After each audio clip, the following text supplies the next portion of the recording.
Welcome into Cougar Tracks here on the KSL Sports YouTube and KSL News Radio. I am your BYU insider, Mitch Harper. It's another Football Friday here on Cougar Tracks as BYU gets ready to take on the Stanford Cardinal. Kickoff tomorrow at 8:15 p.m. on ESPN and right here on KSL News Radio. Pregame begins on News Radio at 6 o'clock. And let's dive into the matchup with our Football Friday preview here on Cougar Tracks. The top story of the day. The biggest story in the world of BYU sports right here on Cougar Tracks.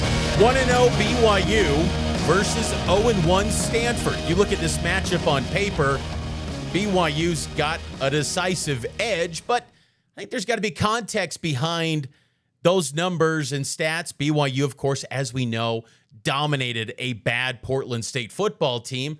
Stanford struggled 2 weeks ago against Hawaii in week 0.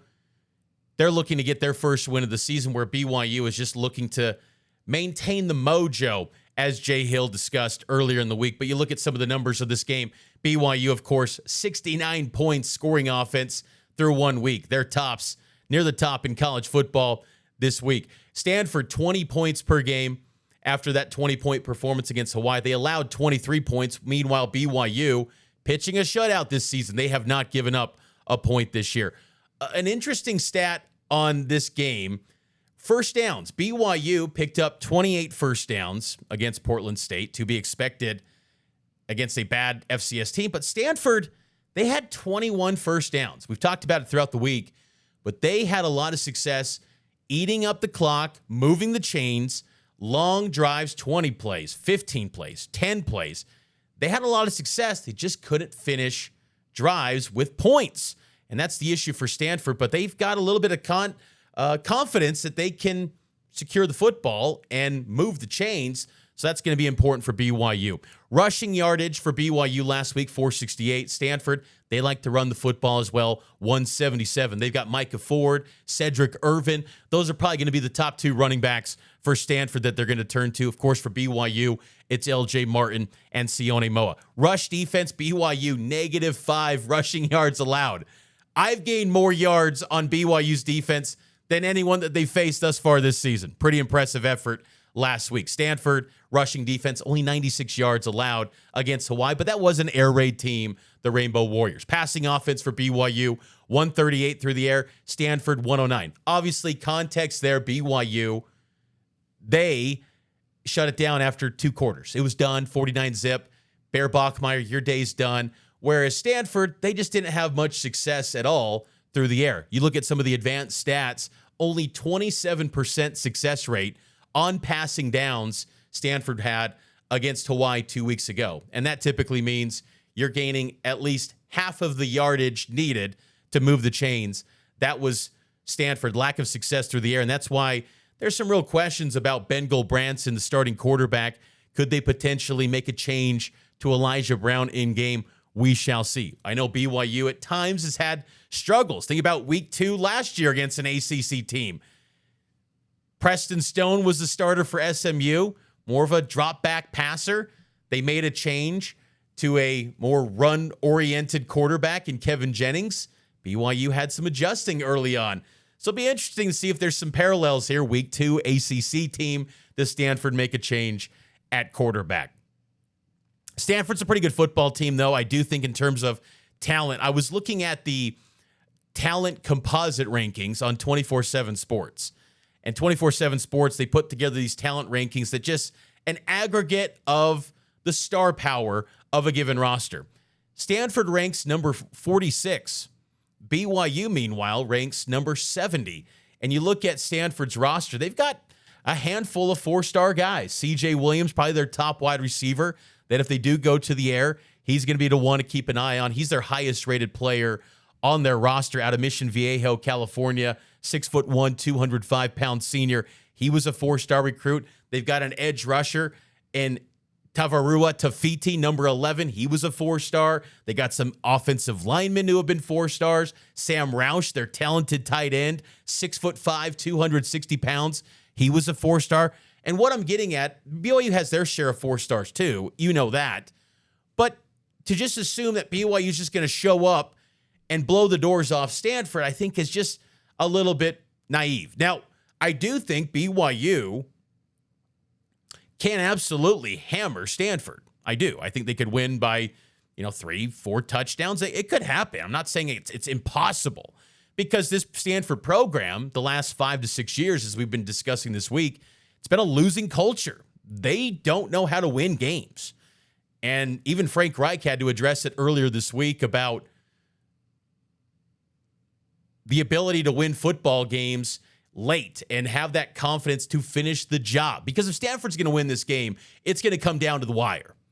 I don't look at Stanford blowing the doors off BYU. If Stanford wins this game, we're talking about a 17-14, maybe 20-17 game, and they're going to have to make some plays late to win it. They don't maybe have the confidence that they can get that done in that spot. Maybe Frank Reich has instilled that confidence since the bye week last week and extra time to prepare for BYU. But it creates an interesting dynamic to see, what Stanford's going to be. But they are a talented football team. They've got some individual personnel that's very talented. And defensively, as I noted, Tavaroa, Taviti, Scotty Edwards, Matt Rose, their linebacker, who had 15 tackles last week. It's a tough defense, and it's kind of interesting coming into this game because BYU, the film that you look at last 2 weeks ago, in game 1, it was primarily against an air raid offense in Hawaii.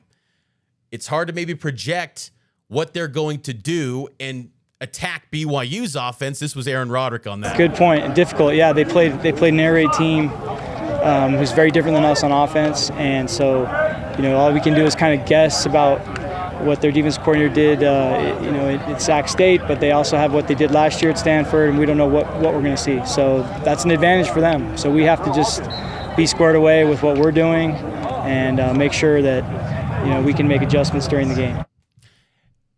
Looking into the numbers deeper on Stanford, in their game against Hawaii, their offense, they were really good on first down.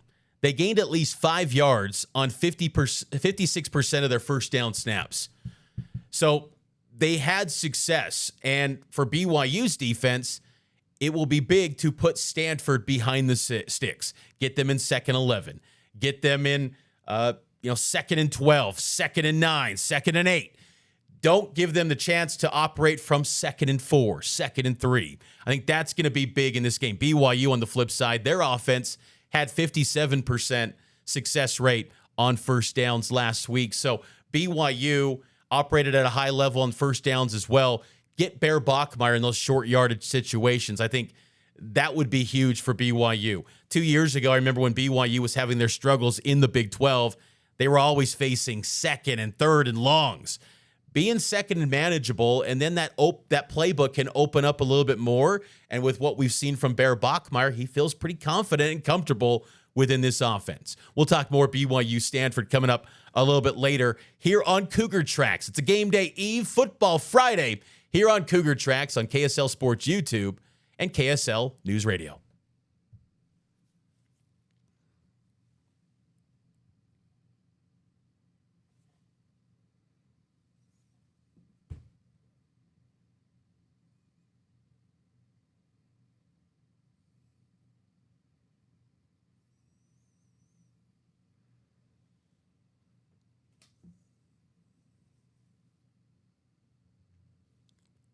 Welcome back into Cougar Tracks here on KSL Sports YouTube and KSL News Radio. Mitch Harper with you. Excited for tomorrow, BYU football in action against Stanford. I'm also excited for tonight, Football Friday. Ryder Lyons, BYU commit for the 2026 class. He will be in action this evening taking on Mission Viejo High School in California. Whenever I think Mission Viejo, I think of the old recruiting picks. I think it was Mark Sanchez. He had that MV helmet. But Ryder Lyons taking on another California powerhouse in Mission Viejo. Kickoff for that one's at 8 o'clock. And Ryder is fresh off signing with Under Armour. Yesterday, he announced his endorsement with Under Armour, which very interesting just from the standpoint that BYU is a Nike school. Curious to see how that affects anything long-term as far as, can he wear Under Armour cleats when he gets to BYU down the road? We'll see. I'm curious to see how that all plays out, but Ryder Lyons going to be in action, and it was cool to see him with some big-time football names in that Under Armour endorsement partnership. He's a big-time athlete. I always say this, he's the king of aura. That's Ryder Lyons. And he's going to be in action for game number 3 for Folsom High School and Mission Viejo tonight at 8 p.m. Mountain Time, 7 o'clock Pacific. BYU Athletics announced some news that kind of went under the radar yesterday. Damon Dixon announced as BYU Athletics Chief of Staff. He's got a football background at the Naval Academy. He's just going to help with the day-to-day operations to lighten the load for BYU AD Brian Santiago. He's got an extensive background in the Navy, 28 years. Pretty impressive resume. So curious to see how all those workflows come together. But Santiago's added Dixon. He's added Travis Hansen. He's given pretty much everyone an associate AD title, including head football coach Kalani Sitake. A lot of good things happening in the leadership team for Brian Santiago and his staff, but I kind of thought that was an interesting addition, adding Damon Dixon as the chief of staff to the BYU athletic department, because it's a huge workload for these ADs. They just earlier this week, Santiago's on the call with Big 12 Commissioner Brett Yormark and other ADs talking about Barstool Sports, getting involved with the Big 12 Conference, so many different meetings from a conference-wide level. Have a guy like Damon Dixon to help fill the gaps, maybe in Provo and other aspects that Santiago can attack. So having that efficiency down, I think that was a good move by BYU to add Damon Dixon as their chief of staff. And then some other news on the BYU Big 12 front. Saw a WWE belt. BYU fans can buy a WWE title belt. BYU, would you pay $600 for this belt? I think I would. I might get that belt. It's pretty awesome. I'm not going to lie. It would be pretty cool to have that belt. What was also pretty cool is we rapid fire through some news and notes here on Cougar Tracks, here on the KSL Sports YouTube and KSL News Radio, which again, every day Cougar Tracks is available. Appreciate all of you. If you haven't done so already, subscribe to the show, leave a 5-star rating and a review on the audio podcast feed. Subscribe to KSL Sports on YouTube. Like this video. It helps out the show a ton. College football is going to be changing. We know that. It's changed so much in the last 4 to 5 years. But it's potentially going to change even more. The transfer portal, which is a hot topic, and it was one that was a pressing topic at the Big 12 spring meetings back in May in Orlando. The transfer portal, the NCAA Oversight Football Committee is proposing only one transfer portal window in the recruiting calendar. And that transfer portal window would be January 2nd through January 11th. That means no December or spring portal windows in this proposal. It's going to go to a final vote before October 1st, but only one portal window. You know, my initial thought was, okay, it's kind of like basketball, where basketball only has one big window and it spans 5 weeks. But that's it. That's the only window. And then you build out your roster.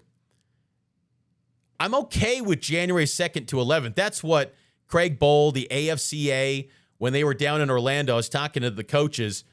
That's what they wanted, was January 2nd to the 12th, January 2nd to 11th, something like that. So this is what they wanted, the coaches.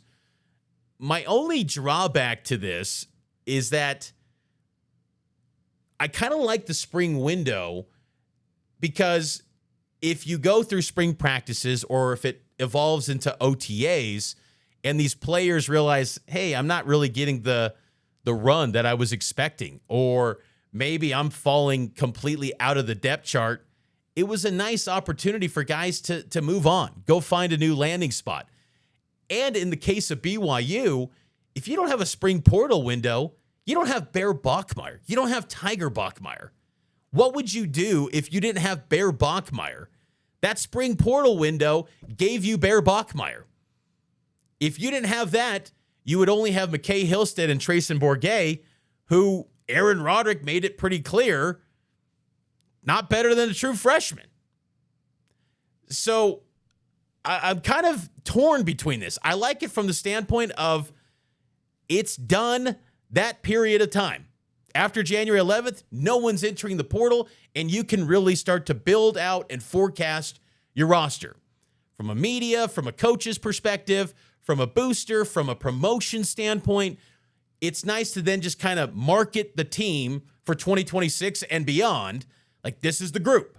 These guys stayed on board. But at the same time, I look at it and I just think spring football and OTAs, what it's going to evolve into, that is such a critical piece to really establishing what your depth chart is going to look like in the fall. And some guys that might be viewed as potential impact guys or someone that you're going to look upon to have success, and then it just doesn't materialize and they fall out of the depth chart, well, it'd be great for them to have a chance to move on.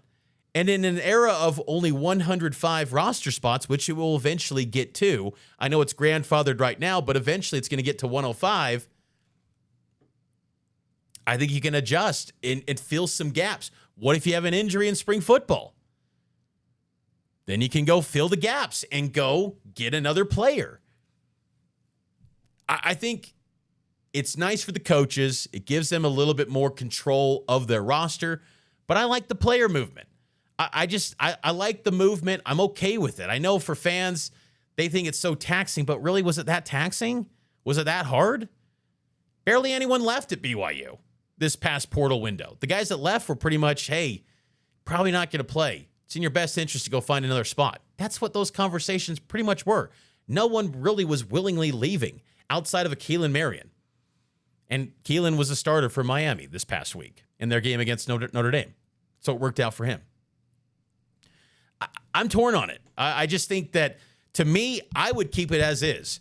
I think the December window, I hate that. I like January 2nd to 11th. Keep January 2nd to 11th, but also have that post-spring window too. Because you can add some really good players. For BYU, you got your QB1 in the spring window.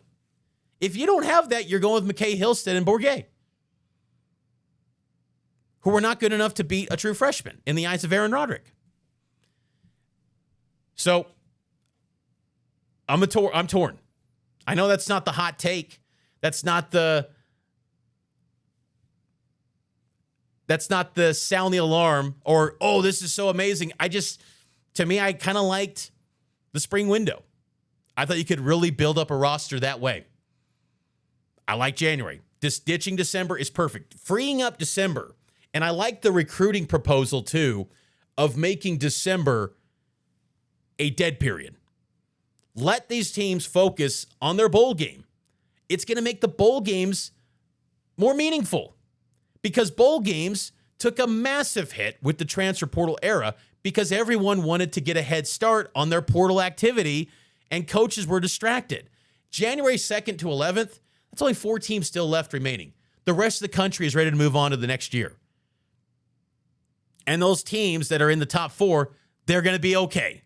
Whoever they are, they've probably got the financials and the brands and the programs to navigate the portal and be okay. I think January 2nd to 11th is okay, but I want a spring window as well. I think the next thing I want to see on the football calendar, because this is a pressing deal, how the football calendar is structured is so important, and I think it's kind of been underrated and not discussed enough to fans. The football calendar needs to be fixed because December was absolutely awful. You had signing day, you had recruiting, you had official visits, you had all this stuff log jammed in December. It sucked. It was terrible.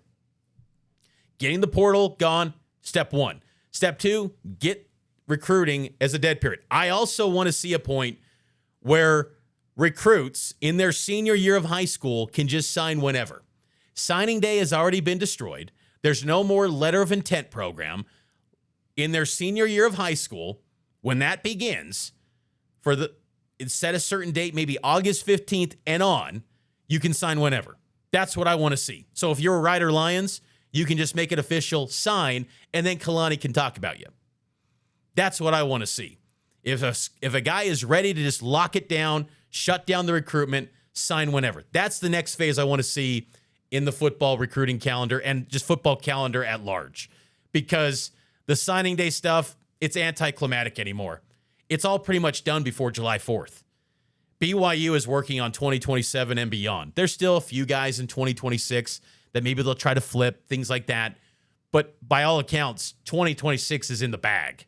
Now it's about 2027 and beyond and working on those classes, because you've only got really 11 months when you kind of put July 4th as that unofficial deadline.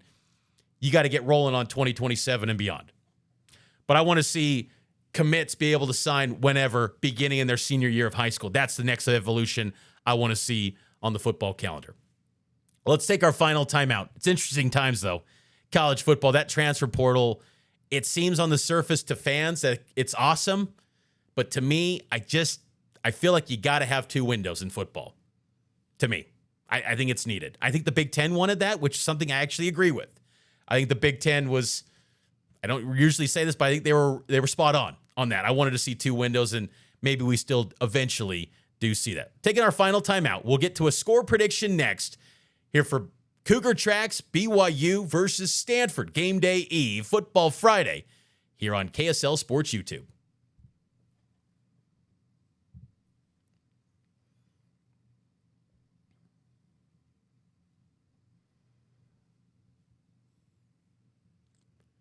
Welcome back into Cougar Tracks here on KSL News Radio and the KSL Sports YouTube page. We're one day away until BYU kicks off against the Stanford Cardinal. We will get the pregame started at 6 p.m. here on KSL News Radio. Myself and Kyle Ireland will hold it down on Cougar Sports Saturday beginning at noon as well. Let's dive in right now to my score prediction for the Cougs and the Cardinals. Score prediction. Will BYU come out on top? It's time for Mitch's score prediction for the next game. Score prediction time. BYU gets it done. I'm going to say BYU wins 24-10. I've been kind of teasing this number throughout the week. 24-10, the Cougs get it done over the Cardinal. I'm curious, Cougar Nation, would that be enough for you? On the heels of a 69-0 win, would that be glamorous enough for you as a fan to see 24-10? Look, I'm not trying to tell you Stanford's a juggernaut, okay? Other people will tell you their teams are juggernauts. I'm not saying Stanford is a juggernaut by any stretch, but I just think that Stanford's going to throw some new stuff at BYU. Maybe there's going to be a little bit of a filling out process, and maybe that filling out process, whereas Portland State's filling out was, 8 to 10 minutes. For Stanford, maybe that goes a quarter and a half. And you just think of the drives. It's not going to be many opportunities to get the football, because I think both teams can move the chains and take care of the football and time of possession. Would 24-10 be enough? To me, it would, because you're in a power conference and just stack up the wins. That's all that matters. But after 69-0, I think some would say, oh, they should win 52-0 or 52-10. I don't think Stanford's going to score many points. I just don't. I don't trust their quarterback situation. Their receiver, CJ Williams, is good. Caden High's not bad, but I just don't see much explosive playmaking ability through the air. On the ground, they got to account for Micah Ford, BYU's defense. Micah Ford and Cedric Irvin, they seem like the top two guys in that Week 0 game against Hawaii. But I fully trust BYU's defense. I think Keanu Tanavasa was excellent a week ago against Portland State, and he's not even getting discussed. He was all over the place getting into the backfield for Portland State. I would expect more of the same against Stanford. I think BYU comes away and wins the turnover battle. And I think that's going to be the difference to set up Bear Bachmeier with some short fields. But I think if you're expecting Bear to go 75, 80 yards every single drive against Stanford's defense, I don't look at that as being a recipe to put up a huge offensive output, in my opinion. I'd love to be proven wrong. I would love to see a high-powered fireworks offense, but still, I think that what you saw against Portland State, this offense is relatively vanilla, and that was by design. You didn't need to reveal much. But how much of this playbook is actually going to be unleashed with Bear Bachmeier in week 2 now that power conference opponents and leveling up of the talent is stepping up? Is a freshman ready to handle everything that Aaron Roderick throws at him?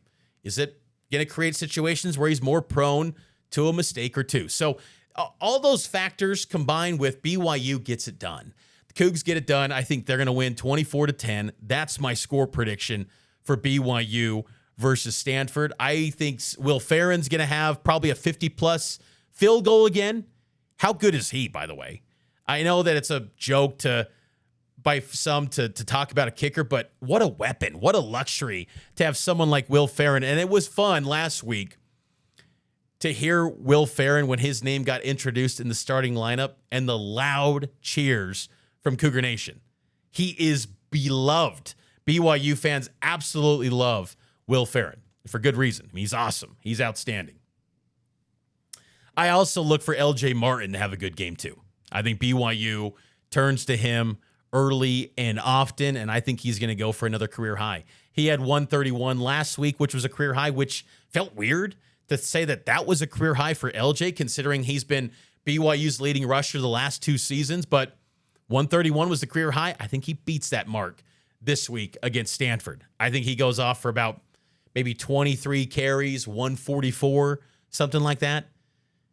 I think LJ is going to have a good game in this one, and BYU is going to turn to him often in this contest. They got to get him in the end zone too. Last week, he did not find the end zone and get a touchdown.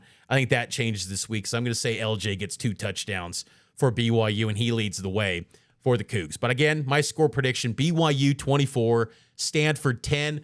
What is your score prediction? Share your comments in the KSL Sports YouTube page or text us 575-00 at KSL News Radio. Share your score prediction for BYU versus Stanford. Again, coverage tomorrow begins at noon with Cougar Sports Saturday. Myself and Kyle Ireland, we will have you covered. We'll have Riley Nilsson, former BYU quarterback, on the show and some additional interviews as well. And then we'll have coverage inside the stadium on KSLSports.com, 8:15 kick, BYU versus Stanford. And you can listen to the call right here on KSL News Radio and watch the game on ESPN. And then subscribe to Cougar Tracks so you can get the post-game reaction from me in Provo for BYU's game against Stanford. So subscribe to Cougar Tracks so you don't have to miss any episodes on the feed. Appreciate it. I've been enjoying this daily content schedule. 3 weeks in, continuing to ride high. I'm feeling like I'm in mid-season form, so let's do this thing. BYU and Stanford coming up tomorrow. It's right here on KSL Sports and KSL News Radio.